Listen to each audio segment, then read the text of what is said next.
So this is helping rhinos been going for 11.5 years now.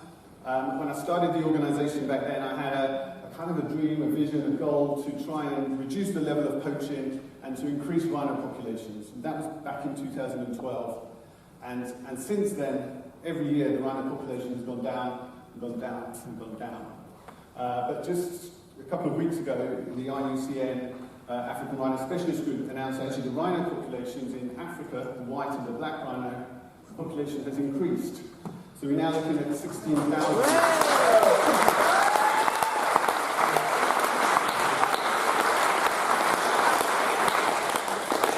So we now have 16,800 white rhino, which is up 5.6%, and we have just over 6,500 black rhino, which is up by 4.2%. And it gives us hope that what we're doing is starting to have an impact and is beginning to improve those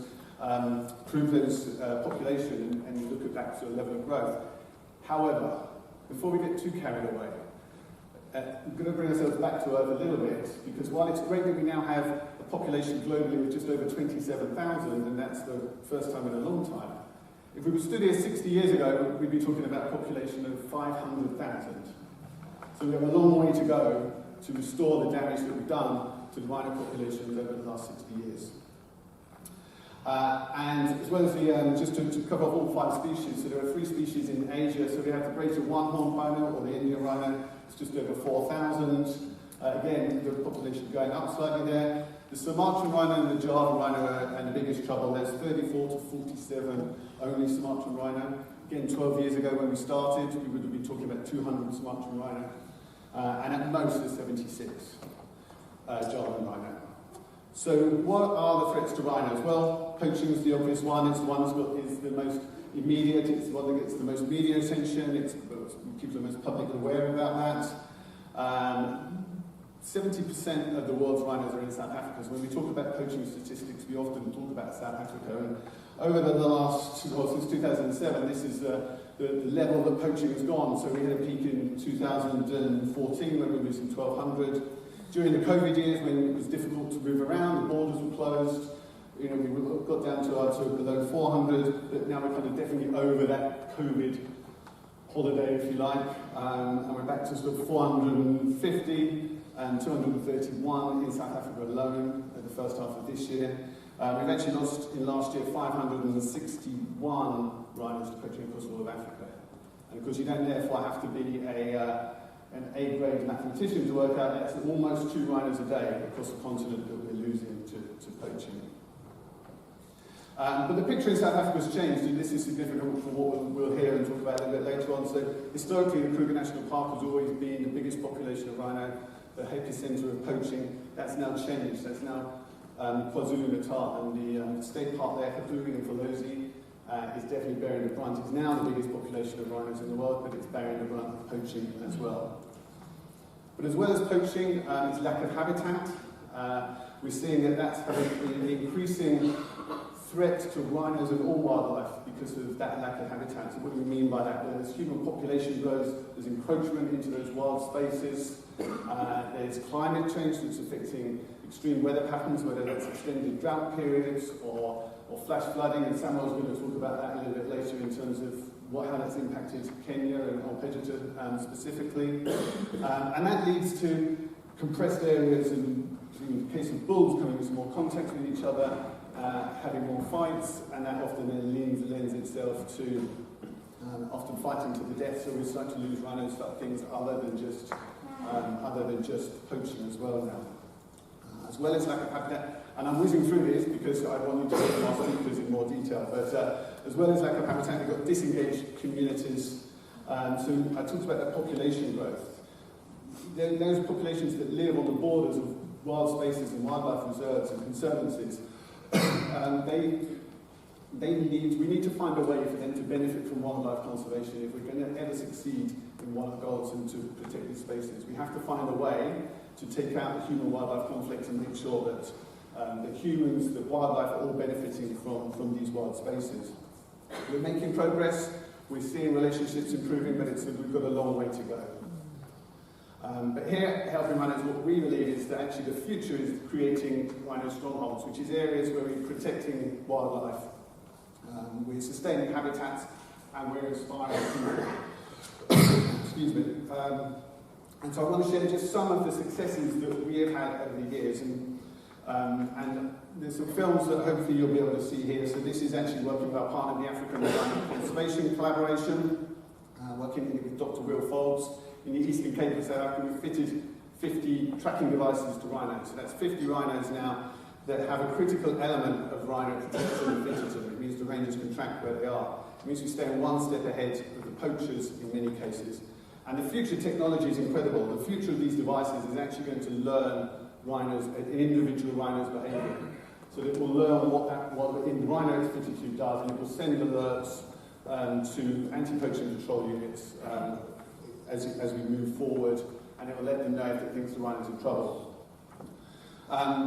We also work with the Zululand Rhino Orphanage, which is in that KwaZulu-Natal. So you saw earlier that's now the epicentre of poaching. And to back that up, we've had a 900% increase in rhinos coming into the orphanage facility in the last 18 months. And Peter's going to talk a lot more about his time visiting the orphanage in just a moment. But who you see here is Malaya, who's one of our recent additions. So Malaya, unfortunately her mum was poached. She was then charging at the poachers to try and protect her now dead mother, and so the poachers were attacking the calf. So she had some nasty wounds. It was a pretty traumatic rescue. You can see in the picture on the left here that she's got a deformed ear, and the picture on the right, we couldn't actually save it. That was just post-operation where we had to amputate her left ear. But the good news is that she'll survive and we'll be able to release back into the wild. This is actually Malaya at the bottom of this clip here, drinking with some of the other orphans that she has bonded with at the facility. And that's very cute, I have to say. You'll see more of this with Peter in a moment. As well as the orphanage, we also fund the Eyes in the Sky programme, which is in the Eastern Cape. So we have local pilots, Seko Maenji. He comes from the local community. In his own words, he grew up in a very deprived area, and he's gone through pilot school, become a pilot. He now flies the plane over a number of different reserves. He's qualified to fly the state-of-the-art drone at night, and this is proving to be a real deterrent to poachers in that area.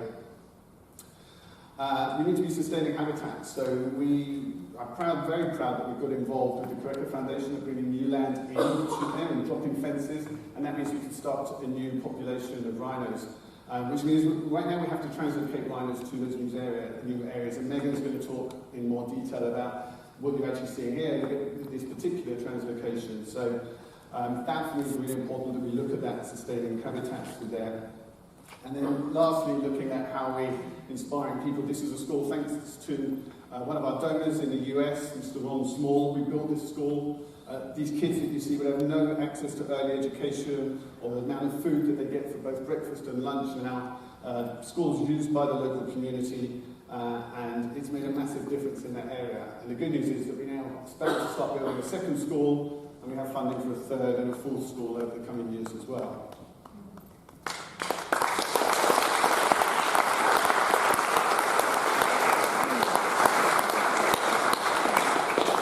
So, I'm just going to wrap up now by saying a big thank you to all of you, because without you and your support, we wouldn't be able to rescue, rehabilitate and rewild orphaned rhinos. We wouldn't be able to support successful breeding programs. We wouldn't be able to provide the support that we can to the biggest population of eastern black rhino in the world. We wouldn't be able to support anti-poaching control units on the ground and in the air. And we wouldn't be able to provide the sort of facilities to the local communities and support to the local communities that is necessary if, as I say, the conservation is going to grow. And you'll hear much more about the school programs we do in South Africa with Lorraine later on this evening. So I just want to say a big thank you to all of you, and please do keep helping us to keep helping rhinos.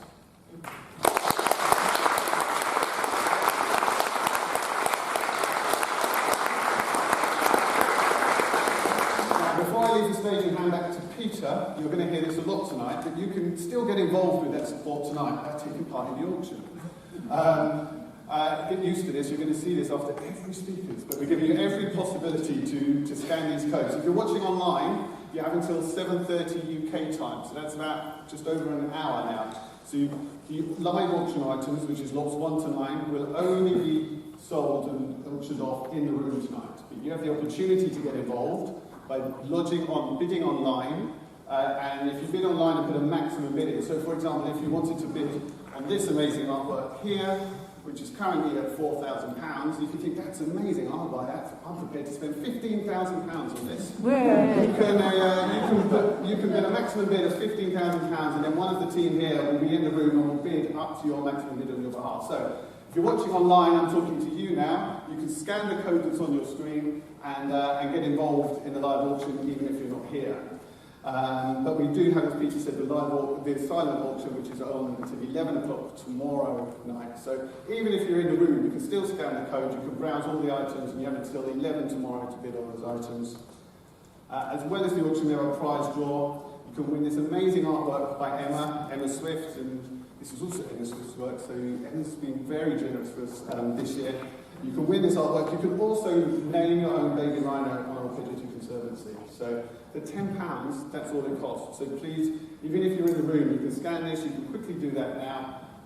You have until 8 o'clock this evening, so an hour and 35 minutes to take part in that auction. So thank you very much. With that, I'm going to leave you and hand you back to Peter.